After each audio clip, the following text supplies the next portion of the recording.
Listo. Entonces, pues bueno, vamos a platicar un ratito acerca de la parte de los tratamientos basados en evidencia para los trastornos adictivos y la patología dual. Entonces, lo que quiero abordar un poco son algunas generalidades de estos trastornos y ya hablar en específico de los tratamientos basados en evidencia. Finalmente, mi área de expertise principal es la psiquiatría, entonces disculpen si voy a abordar un poco más al respecto. Sin embargo, trataré de también tocar algunos otros tratamientos psicosociales y otras intervenciones que pueden ser útiles para esto, basadas en la evidencia, y ya unos pequeños comentarios finales al respecto. Bueno, primero que nada, hay que entender que esta parte de los trastornos adictivos son un tema bastante complejo, tanto porque existen aumentos en las prevalencias de consumo, cada vez hay nuevas sustancias psicoactivas disponibles, el uso de las propias sustancias puede generar diversas complicaciones, entre ellos otros padecimientos médicos, otras enfermedades psiquiátricas, todo lo que constituye diversas comorbilidades, además de que se ha relacionado bastante a afectaciones en la salud en muchas personas que pueden condicionar años de vida asociados a discapacidad y también años de muerte prematuras. Entonces, este tipo de trastornos pues condicionan una carga importante de enfermedad a nivel mundial y también condiciona que los estados, que los gobiernos tengan que invertir y destinar una parte importante de su Producto Interno Bruto tanto al tratar la demanda, a tratar de disminuir estas afectaciones a la salud y demás, todos estos gastos relacionados que puede tener un gobierno, un estado, y las repercusiones evidentes que hay dentro de las familias, dentro de la parte social y demás, relacionadas al consumo de sustancias. Y como les digo, hay un incremento en estas tendencias de consumo. Si se ve en estas imágenes de la derecha, el consumo desde 2002 a 2016, que es la última encuesta de alcohol, tabaco y drogas que tenemos registrada, pues se ve como hay una tendencia al alza en el consumo tanto en hombres como mujeres y obviamente en el total a lo largo del tiempo. Antes se llamaban encuestas nacionales de adicciones, ahora son encuestas nacionales de consumo de drogas, alcohol y tabaco. Y bueno, se puede apreciar cómo esta parte de los diversos grupos de edad pues van teniendo unos consumos que pues van siendo cada vez más notorios. Antes había diferencias interesantes entre hombres y mujeres en los consumos. Sin embargo, cada vez más recientemente se observa cómo se van emparejando estos patrones de consumo en los diversos grupos de edad y entre ambos sexos, lo que condiciona también que hay que hacer muchos ajustes en el tipo de intervenciones destinadas que previamente estaban como mucho más enfocadas a ciertos sectores y a ciertos subgrupos de la población. Ahora bien, como les decía, existen diversas sustancias psicoactivas. No me voy a detener tanto en esto por cuestiones de tiempo, pero quiero que se observe cómo se pueden agrupar de diversas formas. Se puede haber clasificaciones en esta parte de legales e ilegales, por el potencial que tienen de abuso, por esta parte que pueden tener de efectos depresores, estimulantes, alucinógenos y demás. Sin embargo, en las clasificaciones diagnósticas los agrupan un poquito por ciertos tipos de familias de sustancias psicoactivas. Y bueno, solo para recordar a todos, estas sustancias psicoactivas son sustancias que ejercen efectos sobre el sistema nervioso central. Y todas estas, como el alcohol, los cannabinoides, opioides, sedantes, cocaína, la cafeína, los alucinógenos, la propia nicotina o los disolventes, pues se observa cómo tienen efectos en este sistema nervioso central. Sin embargo, conforme pasa el tiempo y se van agregando nuevas sustancias, incluso las clasificaciones van empezando a considerar estas sustancias dentro de las clasificaciones diagnósticas.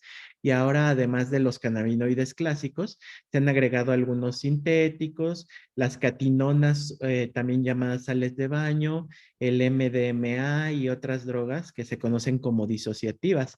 Sin embargo, en realidad hay un gran abanico de sustancias que podrían considerarse dentro de estos, donde también hay varios estimulantes sintéticos y otros tipos de sustancias, de las que hablaremos un poquito más adelante.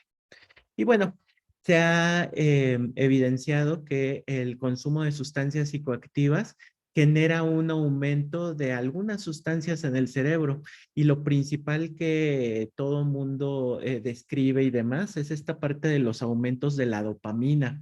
Sin embargo, para mí era muy importante dejar en claro que esto es un poco como limitado y que en realidad se puede observar que dentro de la propia intoxicación se incrementan diversas sustancias como el glutamato, la dopamina, la parte del GABA, entre otras sustancias, y que de acuerdo a ciertas etapas dentro de estos ciclos adictivos, hay aumentos o disminuciones de diversas sustancias en nuestro sistema. Entonces, eso nos va a permitir en un momento dado, como vamos a ver un poco más adelante, enfocarnos hacia posibles blancos farmacológicos y hacia posibles blancos de intervención. Además de que también se ha apreciado que cada vez más, de forma más clara, existen zonas cerebrales que están afectadas por este tipo de consumos. Inicialmente se consideraba mucho que solo este sistema relacionado al placer, a la motivación, estaba afectado y muy específicamente dentro de eso la parte del mesolímbico. Sin embargo, cada vez más se observa que otras zonas como la parte prefrontal, que controla cosas como nuestra motivación, nuestra iniciativa, la planificación y demás, y zonas relacionadas a la amígdala, que también están vinculadas como a la ansiedad, a la preocupación, al temor y otras cosas, están vinculadas a esto. Y cada una de ellas va funcionando en diversos momentos dentro de este ciclo de los trastornos adictivos. Y bueno, no olvidemos que además de las sustancias, existen otro tipo de trastornos adictivos que justamente son relacionados a conductas, a comportamientos. Entonces ya no solo se consideran los trastornos por consumo de sustancias, sino también estas adicciones comportamentales. Hace todavía 15, 20 años no estaban considerados, ya parecía que tenían unos patrones muy parecidos a la parte adictiva, sin embargo todavía no había un consenso y suficiente evidencia para ya considerarlos dentro de estas afectaciones, al igual que los trastornos por consumo de sustancias, por los cambios neurobiológicos, por las afectaciones en los sistemas de neurotransmisión y otras sustancias. Y a fechas más recientes se ha observado que este trastorno por juego de apuestas y los que tienen que ver con los juegos, con los videojuegos, pueden estar ya incluidos dentro de estos cuadros adictivos.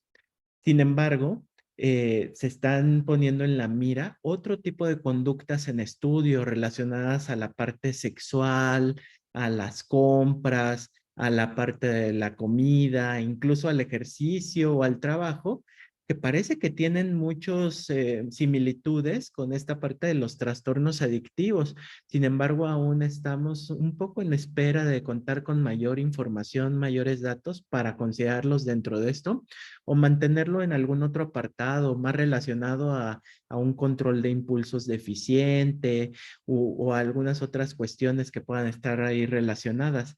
Sin embargo, ya existen algunos buenos promotores, como la doctora Nora Volkov y demás, que ya habla de la necesidad de incluir algunos de estos trastornos, como por ejemplo a la comida y en particular a ciertas grasas y carbohidratos, ya dentro de estas adicciones comportamentales.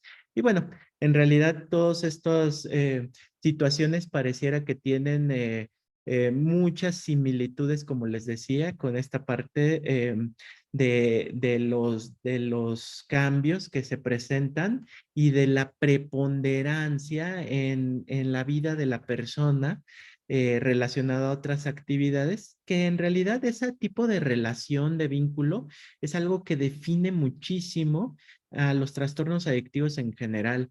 Entonces, sí es cierto que hay como toda esta parte de cambios en la dopamina, que hay modificaciones en el sistema de recompensa, en muchas otras estructuras y en muchos sistemas de neurotransmisión.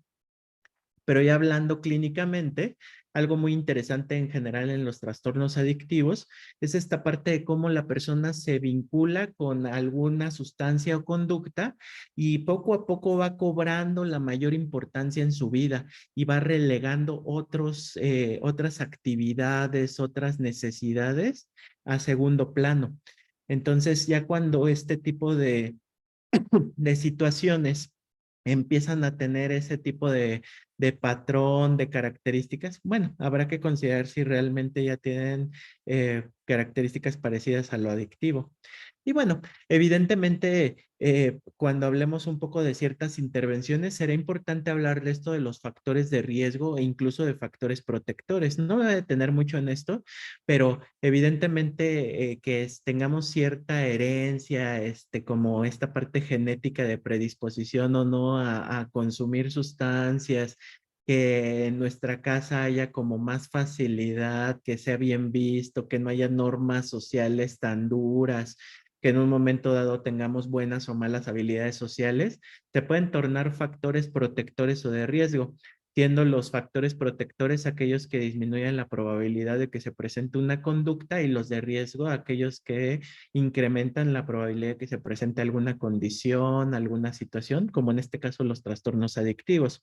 Entonces, si ven este tipo de factores, pues cualquiera de ellos puede incrementar o disminuir esta parte de los trastornos adictivos dependiendo de hacia dónde vaya. O sea, si no hay alguna otra psicopatología, si no hay déficit de atención e hiperactividad, si no hay un trastorno de ansiedad, si no hay un tipo de trastorno psicótico, pues puede haber aumento o disminución del riesgo, les digo, dependiendo si hay presencia o ausencia. Y también qué tan disponibles o no, qué tal sea mi situación económica o social, etc. O sea, todos estos hay que considerarlos de forma muy importante, no solo en lo adictivo, sino en general en las condiciones de salud, porque podemos apoyarnos en ellos para generar justo un balance que nos disminuya el riesgo de presentar algunas situaciones, algunas condiciones de salud. Y bueno, si hablamos un poquito de esta parte además de los trastornos adictivos, justo esa combinación con otras psicopatologías, con otros trastornos mentales, tendríamos que hablar de algo que se llama patología dual. La patología dual justo se refiere a esta coocurrencia, a esta existencia en un momento dado en el mismo sujeto, sea simultánea o a lo largo del tiempo, de un trastorno adictivo y un trastorno mental. Entonces, algo bien interesante de esto es que antes se pensaba que los trastornos por consumo generaban como los trastornos mentales, o al revés, que los trastornos mentales generaban los trastornos por consumo.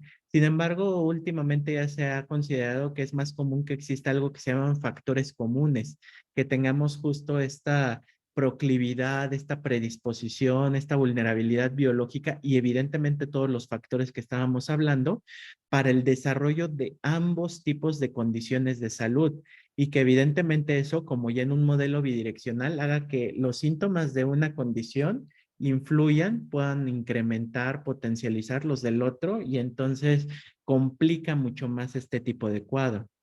Entonces, evidentemente tener estas alteraciones, tanto del trastorno mental como del trastorno adictivo, genera justamente esta parte de la patología dual. Y las personas que tienen patología dual, pues todavía tienen una complicación mayor, además de todas las situaciones que les decía al inicio, de que tienen más morbimortalidad, de que tienen una carga global de la enfermedad mayor, de que se complican más.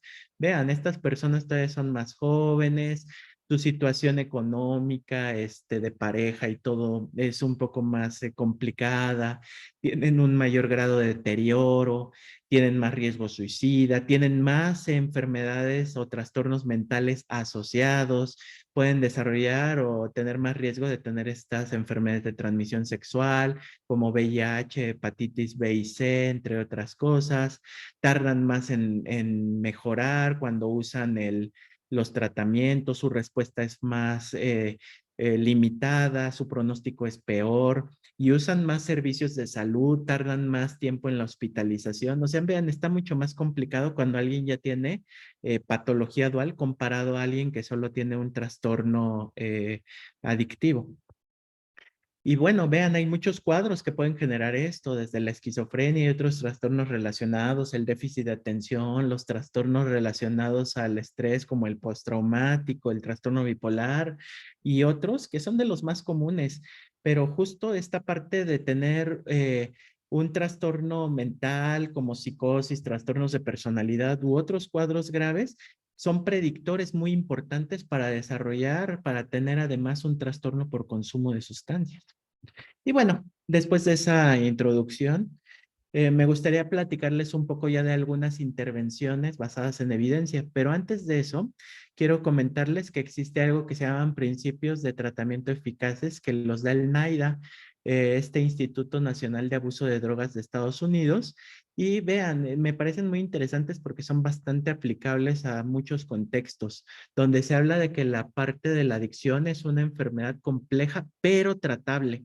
Y aguas, aunque en estos principios así dice que afecta el funcionamiento del cerebro y del comportamiento, no pretende ser algo reduccionista y solo con un enfoque biológico, sino evidentemente incluir, además de eso, ya en la descripción en extenso de esos documentos, se incluyen evidentemente todos estos factores contextuales y todas estas situaciones que hay de todos los factores de riesgo y protectores que hablábamos, pero sí considera que al haber afectaciones en los circuitos cerebrales y demás, puede haber también una posible intervención o serie de intervenciones enfocadas hacia ese tipo de alteraciones que pueden contribuir a una mejora en el tratamiento y que evidentemente no hay un solo tratamiento que sea apropiado para todos, que tiene que estar disponible, que tiene que abarcar diversas necesidades. Y esto es súper importante y de hecho es de lo que más me interesa que al final nos quedemos, porque de repente las personas únicamente se enfocan justo en esta parte de atender el trastorno adictivo, en un momento dado la patología dual, sin ver esta parte de la reinserción social, sin ver esta parte de un poquito de las problemáticas que pueda haber en la familia, pareja, como en los déficits cognitivos, etc, etc. Entonces, si no se abarcan estas otras áreas, probablemente la persona no va a estar tan adecuadamente apoyada y pueden ser otra vez como situaciones condicionantes para tener una recaída de esto o de otro tipo de cuadros que se deben de mantener el tiempo suficiente para ser eficaces y que lo más común es ocupar psicoterapias, ya sean individuales o grupales, que son las intervenciones más comunes en adicciones. Pero evidentemente vean, en muchas personas los fármacos pueden también ser un elemento importante de estos tratamientos ya multimodales. Que finalmente los tratamientos tienen que tener un seguimiento, que tienen que tener modificaciones a lo largo del tiempo, no solo considerar un abordaje inicial y dejar ese tratamiento hasta que ya complete cierto tiempo y demás, sino conforme se van suscitando cosas, se tendrán que hacer ajustes, se tendrán que quitar cosas, se tendrán que adicionar otras, se tendrán que incorporar otros elementos para que esto mejore. Y lo que les decía, muchas personas que tienen trastornos adictivos también tienen trastornos mentales. Hasta un 80-90% de las personas que tienen un trastorno adictivo tienen patología dual. Entonces, vean, es más que solo como esa excepción, pareciera que es más la regla, casi, casi. Y aquí hay como un par de puntos bien delicados, que el tratamiento no tiene que ser voluntario para ser eficaz. Y aguas, aquí no significa que a todas las personas les podamos obligar a tener un tratamiento, una atención y eso. Pero lo que sí es muy importante es ver cómo en ciertas personas esta sustancia, este comportamiento adictivo, ya cobran la máxima relevancia y empiezan a afectar de una forma bastante grave la vida de la persona o de terceros y que en un momento dado alteran esta capacidad de su juicio, como esta decisión que pueden tener y todo. Y en ciertos momentos muy, muy puntuales, habrá que considerar si tendríamos que tomar algunas medidas justo para proteger a la persona, su integridad y la de terceros. Y obviamente incluir estudios de VIH, hepatitis, tuberculosis, enfermedades infectocontagiosas y un monitoreo de las sustancias a lo largo del tiempo. Entonces, vean, esos son los principios de tratamiento eficaces. Pero además, otra cosa importante a considerar aquí es que estos tratamientos basados en evidencia tienen que tener como un cierto nivel para que consideremos justo esta evidencia teniendo hasta el nivel más bajo, vean, las ideas, opiniones de expertos. O sea, lo que yo ahorita les estoy transmitiendo, si no lo tratara de fundamentar y todo, se quedaría aquí en el nivel más bajo realmente. Entonces, ya cuando uno describe información de casos y controles, de estudios transversales, de cortes, como estos estudios a lo largo del tiempo que van evaluando algún factor o serie de factores que contribuyan a un desenlace, o ya estudios como muchísimo más robustos como los ensayos clínicos, las revisiones sistemáticas o metaanálisis o incluso las revisiones de estas revisiones, nos aportan elementos muchísimo más sólidos basados en evidencia para que podamos tener como un poquito más de seguridad de que la información, los datos, el tipo de propuestas que se van a utilizar, pues son como muchísimo más óptimas de utilizar. Y bueno, retomando lo que les decía de esta parte multimodal, pues vean, hay muchos tratamientos que se pueden hacer tanto farmacológicos como esta parte psicoterapéutica y otros abordajes, otras intervenciones psicosociales donde se pueden abordar diversos momentos, etapas del tratamiento, desde la parte de la abstinencia, el mantenimiento, los manejos de prevención de recaída. Y bueno, aunque aquí lo estoy poniendo solo en lo farmacológico, la realidad es que es en ambos. Eh, y obviamente toda esta parte del manejo de las comorbilidades psiquiátricas y médicas. Y vean, hay muchísimas formas de abordar esto, desde lo individual, la pareja, lo familiar, lo grupal, y puede ser con muchos enfoques, desde terapia cognitivo-conductual, estas terapias de tercera generación, aceptación y compromiso, dialéctico-conductual, dependiendo también, obviamente, como les decía, de algunas otras características particulares de las personas. O sea, un ejemplo, alguien que tenga trastorno de inestabilidad emocional de la personalidad, quizá pueda beneficiarse más de algunos enfoques terapéuticos que de otros, igual basados en la evidencia, pero hay algunos intervenciones que pueden ser muy útiles aquí, como el manejo de contingencias, el reforzamiento comunitario e incluso aguas. Estos programas grupales como los de 12 pasos u otros pueden tener un cierto nivel de apoyo para las intervenciones que se van a dar a las personas, aunque evidentemente con un nivel mucho más bajo de evidencia que otras de ellas. Ahorita vamos a platicar de eso.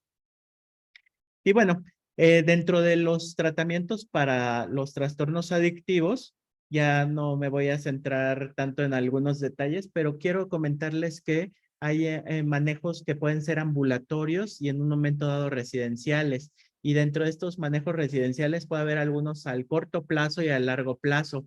En México, los manejos que se dan residenciales pueden tener como principalmente enfoques que como tipos de modelos de tratamiento que se centran en lo de ayuda mutua, que es mucho con estos modelos de 12 pasos y demás, unos que sean modelos profesionales que están llevados prácticamente por médicos, por psicólogos, por psiquiatras, trabajadores sociales y demás, y unos modelos mixtos que tienen tanto la parte del modelo de ayuda mutua como el profesional integrados en uno solo, e incluso en la norma oficial mexicana 028, si la revisan, hablan de un poquito un tratamiento alternativo. Sin embargo, no dan muchos detalles al respecto y dice que son otro tipo de intervenciones diferentes. Entonces, centrémonos quizá en estos otros tres que están mucho más desarrollados y que son modelos que se utilizan mucho más comúnmente. Ahora, independientemente de los modelos, pues consideremos el tipo de intervenciones específicas que se tienen que ocupar para esto. Vean, retomando otra vez lo que hablaba de estos factores, por ejemplo, cerebrales, en cada una de las como etapas de esta parte de los circuitos, los trastornos adictivos, como durante la intoxicación, durante la abstinencia y durante las etapas previas al consumo en la anticipación, vean cómo se modifican diversas sustancias, no solo dopamina, y también cómo, por ejemplo, en la abstinencia, al revés, disminuye dopamina, serotonina, péptidos opioides, entre otras cosas. Entonces, todo esto es muy importante porque también les digo, nos va guiando un poquito de hacia dónde podemos actuar desde la parte médico-psiquiátrica, por ejemplo. Entonces, aquí hay muchos blancos farmacológicos a través de la inducción o inhibición de enzimas, medicamentos que actúen sobre algunos sistemas de transporte como la cocaína esterasa, la hidrolasa y eso, pero vean, aún sin resultados tan óptimos, sobre canales iónicos como algunos medicamentos, incluyendo la gabapentina o el topiramato para algunas de estas sustancias, sobre los receptores. Vean, por ejemplo, esta parte de la oxitocina que reduce la búsqueda de alcohol, la cocaína y metanfetaminas, es interesante. O el uso de algunos fármacos que son estimulantes, parecieran un poco que simulan igual esta acción de algunos estimulantes como la cocaína, las metanfetaminas y eso, que pueden servir un poco justo para disminuir las molestias que hay cuando la persona lo va retirando o cuando la persona va tratando de reducir como estos consumos o incluso algunas otras sustancias que pueden disminuir las conductas de búsqueda. Pero también ya existen nuevas propuestas dentro de este campo, como las vacunas o la inmunización, que siguen en estudio, pero ya cada vez se va viendo que existen pues ya moléculas, anticuerpos, algunos inmunomoduladores que pueden ser mucho más interesantes para actuar sobre algunas sustancias como el tabaco, la cocaína y demás, y que están ya como en pruebas que todavía digamos que necesitan como algunos ensayos mayores y como les voy a decir al final, quizá algunos enfoques combinados para tener una mayor efectividad.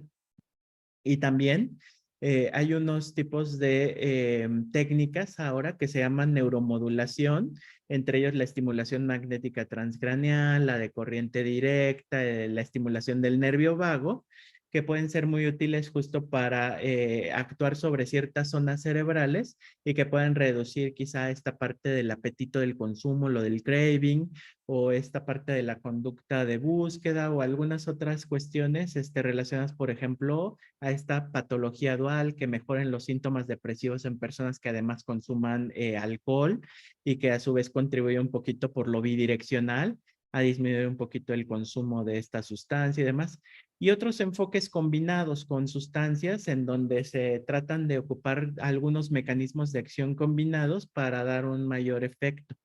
¿Ok?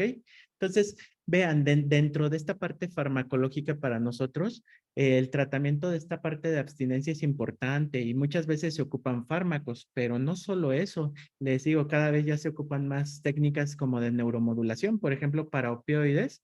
Hay unos dispositivos que se ponen atrás del pabellón auricular y que pueden disminuir los síntomas de abstinencia y dependiendo obviamente de la patología psiquiátrica o médica, pues habrá que dar algunos otros tratamientos en específico. O ya cuando alguien ha logrado mantenerse un poquito más sin el consumo, existen dentro de la parte psiquiátrica ciertos tratamientos ya mucho más aprobados para opioides, para tabaco y para alcohol, que pueden ser útiles para disminuir la posibilidad de que la persona presente una recaída. Digo, no me voy a detener ahorita en eso, eh, pero vean, ya contamos cada vez con un poco más de estrategias de intervenciones para esto. Algo importante es considerar que los trastornos adictivos son situaciones crónicas y que haya posibilidad de recaídas. Sin embargo, aguas, no frustrarnos, no quitar como todo este gran ímpetu que tenemos por atender a las personas, justo porque puedan presentar algún desliz, tropezón o una recaída, porque lo que va a pasar es que vamos a privarlos de algunas oportunidades muy interesantes y cada nuevo abordaje, cada ajuste en la intervención podría irnos acercando a una mejora en este tipo de cuadros en cada persona. Entonces, muchas de ellas no buscan obviamente tratamiento inicialmente, a veces lo buscan los familiares u otras personas cercanas, además de que son cuadros complejos donde la persona ya está expuesta crónicamente y eso. Entonces habrá que considerar no solo dar los medicamentos, sino como les decía, otro tipo de intervenciones, tanto conductuales como otras intervenciones psicosociales para tener una mayor probabilidad de éxito en esto. Y todo eso va a depender de en qué etapa se encuentre la persona que consume, el usuario, el paciente, como le queramos nombrar, para ver los enfoques, por ejemplo, terapéuticos específicos, si es cuando va incrementando el consumo, si es durante la intoxicación, cuando está en abstinencia, cuando ya lo queremos tener en mantenimiento, obviamente cubriendo las comorbilidades o en esta parte de prevención de recaídas. Pero algo que les quiero decir es que aunque estas sustancias tengan tratamientos aprobados, los opioides, el tabaco y el alcohol, eso no significa que el resto de sustancias no se pueda hacer nada. Existe algo que se llaman tratamientos sintomáticos, donde evidentemente se pueden dar tratamientos que nos puedan ayudar, como les ponía hace rato, ciertos estimulantes que ayuden un poquito a asemejar la actividad de algunos estimulantes como la cocaína o las metanfetaminas. Hay algunos medicamentos como algunos antipsicóticos que pueden mejorar como esta parte de la retención, de la adherencia al tratamiento. Parece que mejoran un poco la parte del estado anímico, la impulsividad y demás. Y así, cada tipo de sustancia puede tener algunos tratamientos sintomáticos que nos pueden ir ayudando a reducir desde la parte farmacológica, pero eso sumado a la parte terapéutica y psicosocial nos va a ayudar muchísimo. Vean, por ejemplo, este estudio que es un metaanálisis en red de tratamiento para alcohol, pues compara aquí ya no solo intervenciones como los fármacos. Vean, aquí está la terapia cognitivo-conductual, hay medicamentos como la carbamazepina, el modafinilo, la naltrexona, el manejo de contingencias, visitas domiciliarias, todo. Aquí está el placebo. Y lo que se ve es que el acamprosato, digamos que tiene como esta intervención, esta evidencia mayor que el placebo comparado a otras. Sin embargo, vean, en varias de estas, pues digamos que están como un poquito más cargadas. Sin embargo, no solo tienen que ver con la abstinencia y como estos abandonos, sino el nivel de evidencia que tienen algunos como la naltrexona y eso, aunque sea un medicamento muy eficaz de los que les platicaba hace rato, pareciera que todavía no es suficiente para poder actuar por sí solo y que en realidad les digo, lo ideal son estos manejos combinados. La naltrexona, por ejemplo, hay estudios que hablan de algo que se llama número necesario a tratar, que es cuántas personas les tengo que dar el tratamiento para que una de ellas tenga una respuesta adecuada. Entonces, lo ideal, lo conveniente sea en estas intervenciones farmacológicas, terapéuticas, lo que sea, sería que el número necesario de tratar fuera de uno, que todos los pacientes respondieran. Pero habitualmente un buen número necesario de tratar en psiquiatría es quizá como hasta 10, por ejemplo. Y el problema, por ejemplo, de la naltrexona solita es que es 12, por ejemplo. Entonces, solo uno de cada 12 con la pura naltrexona va a mejorar. ¿Y eso qué nos dice? Pues que pareciera que no estamos cubriendo otras cosas que el solo fármaco no puede como atender evidentemente. Ahora, si hablamos de otras situaciones como por ejemplo la heroína, vean, existen terapias de reemplazo, de sustitución que nos pueden ayudar un poquito, como esta parte con el mantenimiento con metadona, que pueden ayudar a disminuir obviamente el consumo de heroína, siempre y cuando se ocupen a partir de ciertas dosis para arriba. Entonces, vean, ya cada vez tenemos un poco más de evidencia de qué tipo de medicamentos, a qué dosis, en qué tipo de perfiles, en qué tipo de sujetos, pero pareciera que no es suficiente para lograr como la estabilidad completa. En el cannabis, vean, es un tratamiento sintomático que evidentemente habrá que considerar la impulsividad, las comorbilidades. Algunas sustancias que ya están en estudio, como la quetiapina, se asocian a disminución del consumo en ciertas dosis, Y vean, la cocaína también, ya hay metaanálisis que hablan comparando muchos medicamentos y se ve que algunos en particular pareciera que tienen como un poquito más de efectividad en este sentido, como el bupropión, topiramato, estimulantes, pero sí, siempre y cuando estén como más en conjunto junto con otras terapias de conducta y manejo de contingencias. Lo mismo en la metanfetamina, solo les quiero enseñar eso. Y vean, pareciera que muchos medicamentos que habitualmente damos como ciertos antidepresivos realmente no tienen efecto o sus efectos son menores.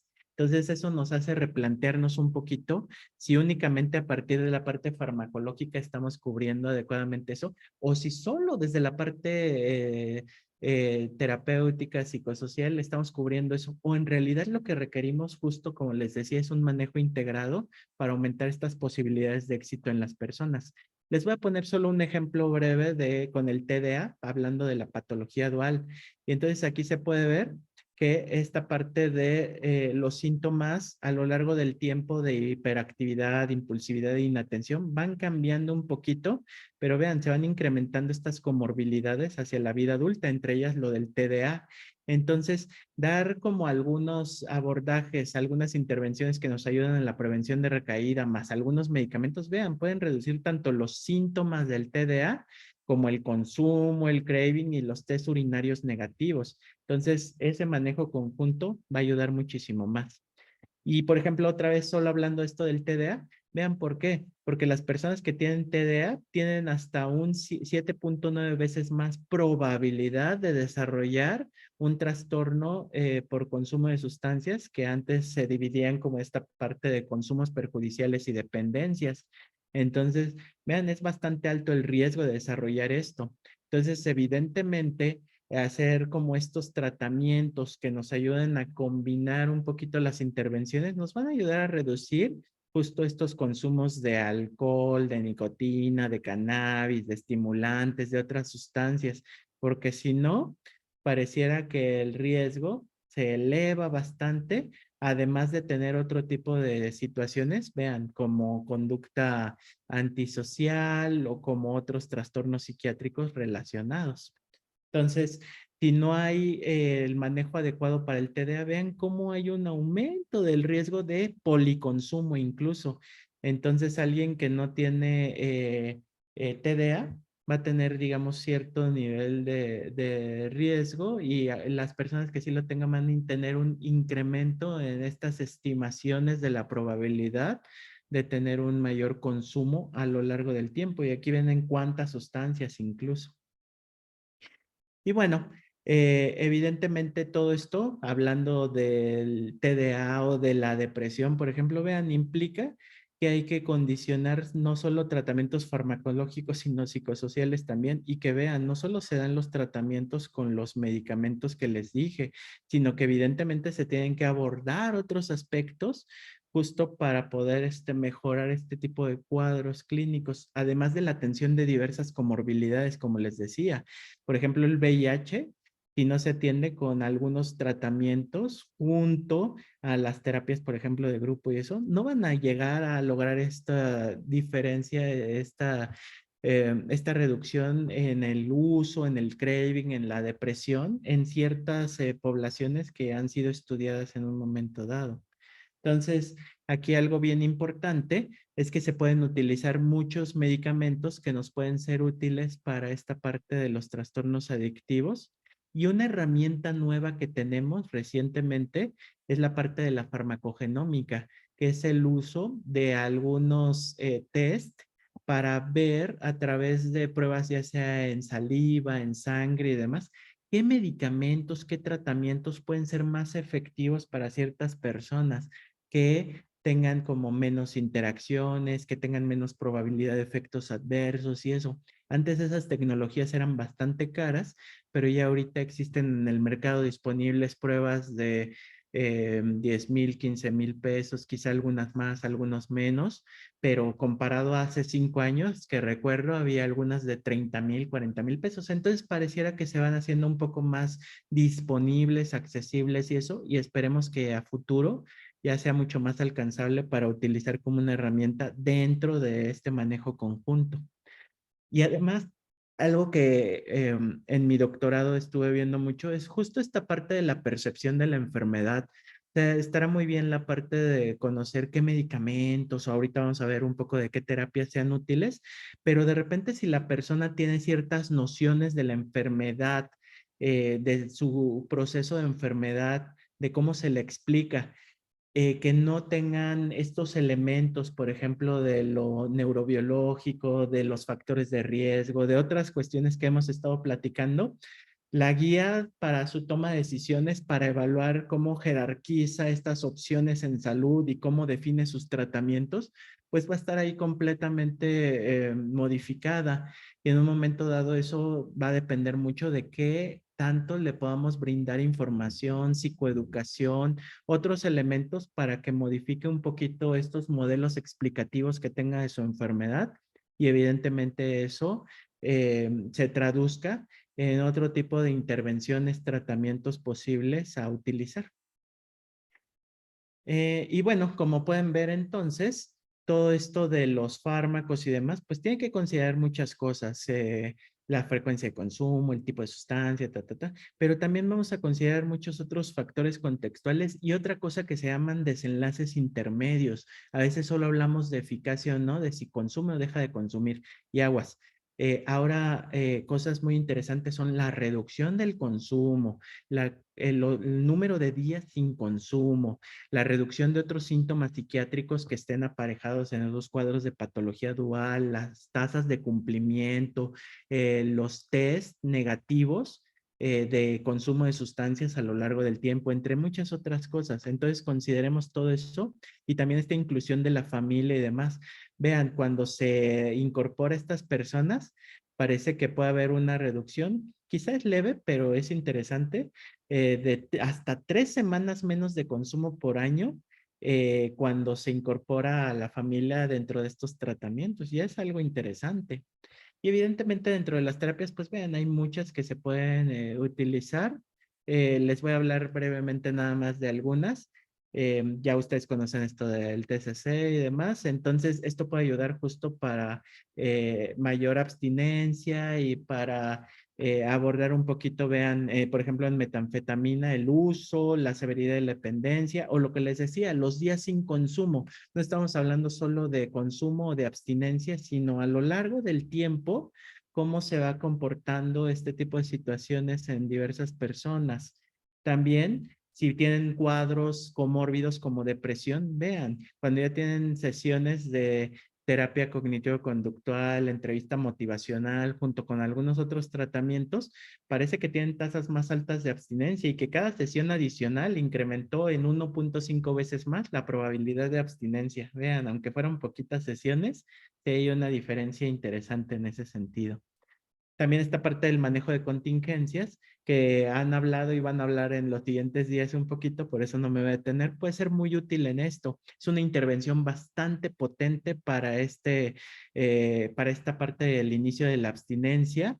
Y vean, ya hay muchos estudios que empiezan a evaluar esto con un tamaño de efecto que digamos es moderado, algunos estudios que no tienen esta diferencia estadísticamente significativa, pero bueno, poco a poco vamos a ir viendo eso y que nos va a ayudar un poquito a mejorar las tasas de retención del tratamiento, los test urinarios negativos y que vean, no hay diferencias significativas en algunos estudios entre esta terapia cognitivo-conductual, ese manejo de contingencias y esta combinación, pero pues sirven finalmente y ayudan a aumentar el tiempo de abstinencia.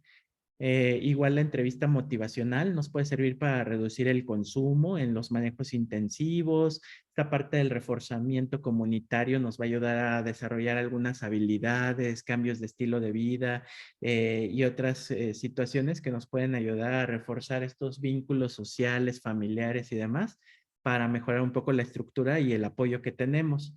Y vean, este que es otro metaanálisis en red, justo nos dice que de estas 12 intervenciones psicosociales que se estudiaron en 50 ensayos clínicos controlados aleatorizados, el manejo de contingencias más este refuerzo comunitario son las que tienen como manejo más eficaz y aceptable tanto al corto como largo plazo, que aquí está.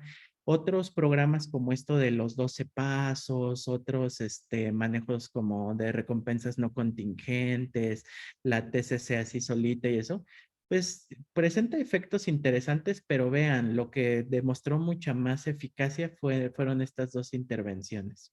¿Ok? Entonces, todo eso habrá que considerarlo justamente cuando incluyamos algunos manejos, algunas intervenciones dentro de los trastornos adictivos.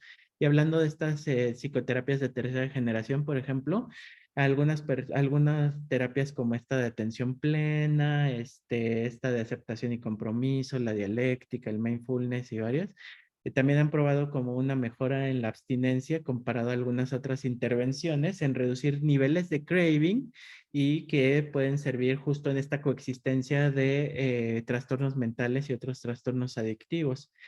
Y también algunos de mis colegas pues ya están cada vez más interesados en probar todo esto de las tecnologías de la información y comunicación, porque también se ha comprobado que algunas intervenciones pueden ser útiles para esto.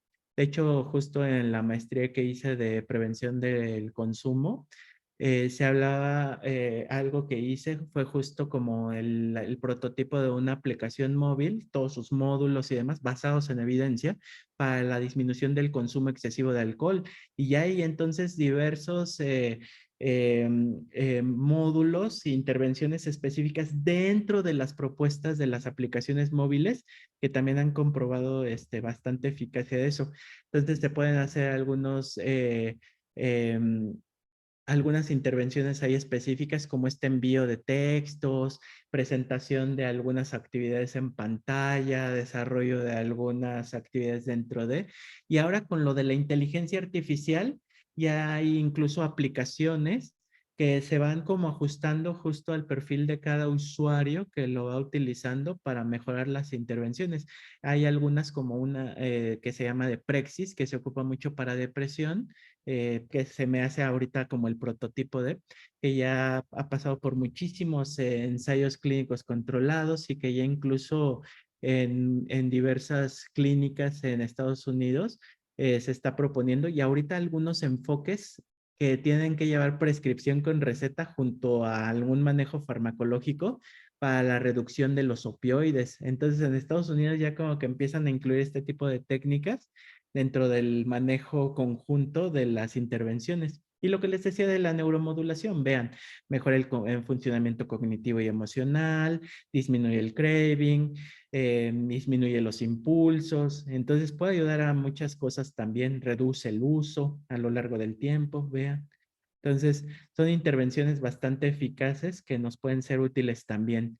Y algunas otras que a veces no consideramos tanto, pero que habrá que ir tomando un poco en cuenta. Vean, otras estrategias como el ejercicio, el tai chi, ahorita está muy en boga esta parte de los cambios dietéticos. Hace poquito aquí en México salió la primer,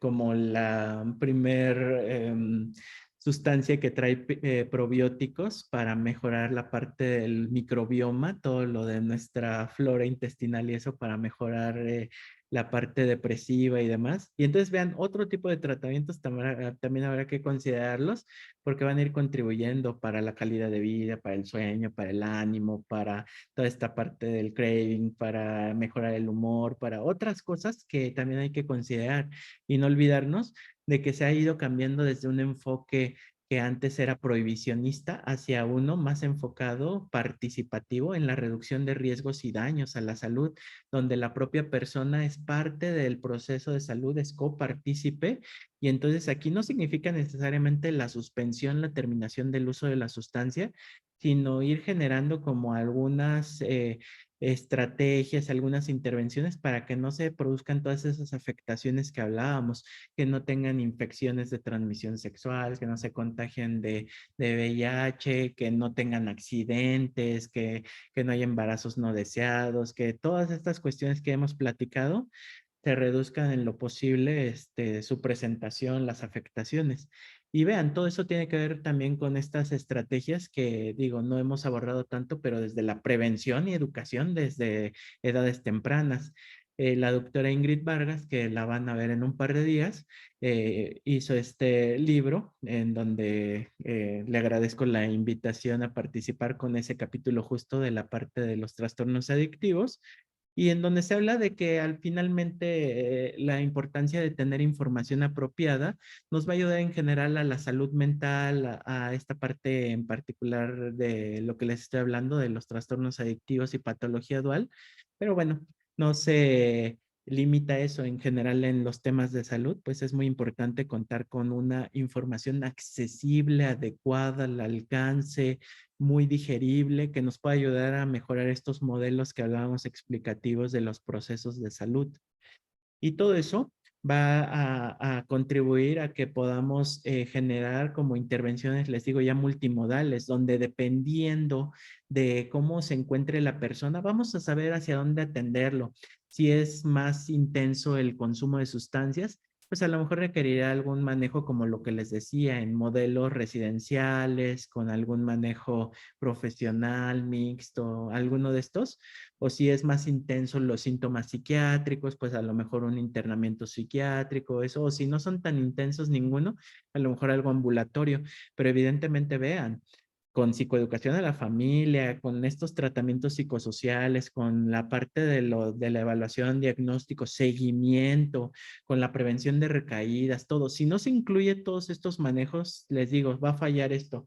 Y vean, cubriendo siempre todas las necesidades de atención de las personas, lo vocacional, lo médico, lo educativo, lo legal, lo financiero. O sea, esto es lo ideal, evidentemente. Entonces, un verdadero plan de tratamiento debería incluir no solo lo que hablábamos del monitoreo, el seguimiento médico, psiquiátrico, psicoterapéutico y eso, sino todas estas otras aristas dependiendo de cada caso en que esté afectado. Entonces, los protocolos de atención no solo deben de incluir esos tamizajes, esas intervenciones, sino evidentemente ya dispositivos inter y multidisciplinarios que nos ayuden a mejorar este tipo de atenciones. Y les digo, centrarnos mucho, esto ya les estuve hablando como intervenciones cuando ya se desarrollan, pero si mejoramos como esta parte de la prevención, mejoramos todos estos factores protectores, disminuimos los de riesgo y hacemos algunas otras intervenciones dentro de las familias, de las comunidades y eso, puede haber una buena oportunidad de disminuir las afectaciones, las personas que sean afectadas con estas situaciones de salud.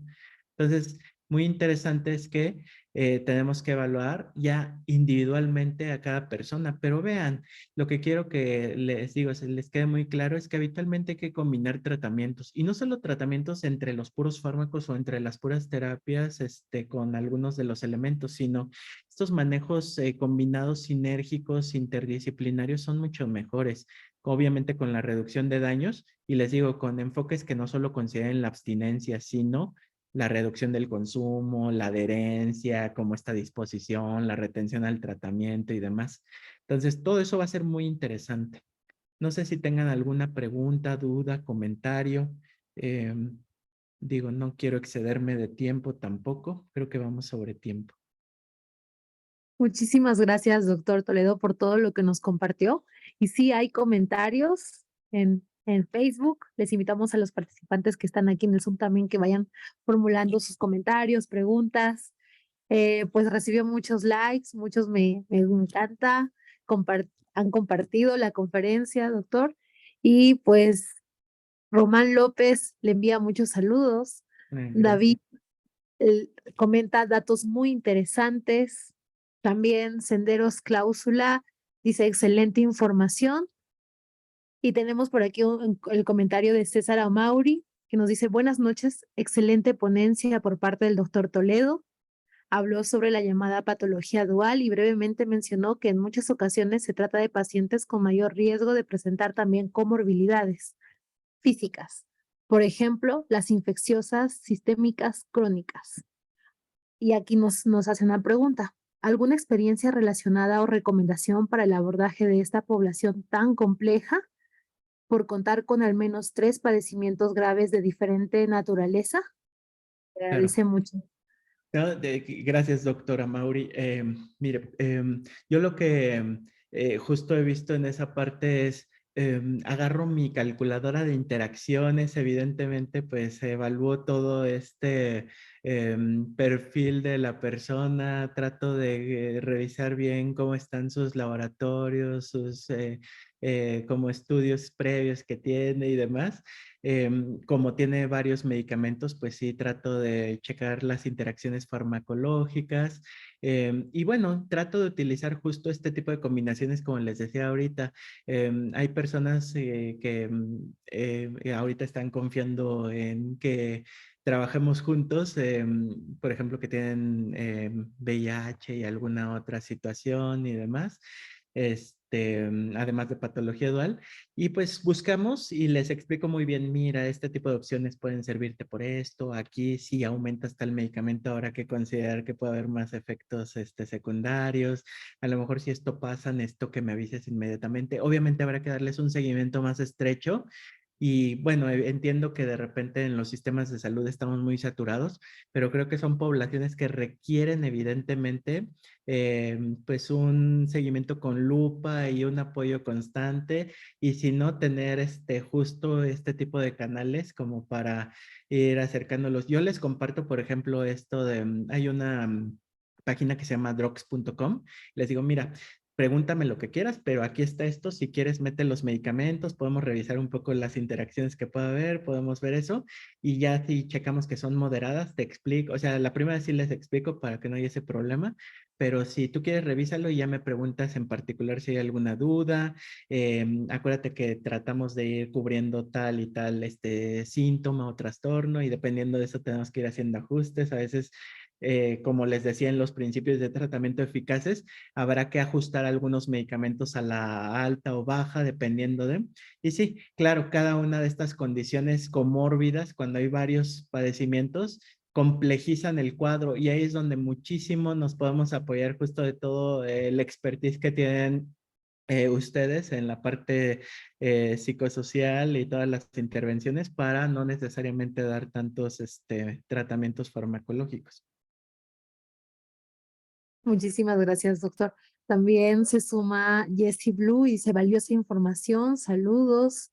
También Minisaurus Rex comenta, doctor Toledo, qué interesante y qué bien explicado. Gracias por la información. Y pues desde CITESAM le agradecemos también, doctor, su tiempo, la experiencia que nos ha compartido esta información tan valiosa y esperamos contar con usted en una siguiente oportunidad.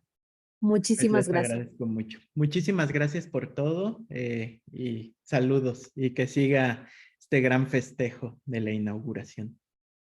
Muchísimas gracias, doctor. Muchas gracias a quienes nos han acompañado hasta esta última ponencia del día de hoy y les invitamos a seguirnos el día de mañana, que también se vienen muchos más ponentes, mucho más ponencias muy interesantes. Les agradecemos mucho. Nos vemos el día de mañana.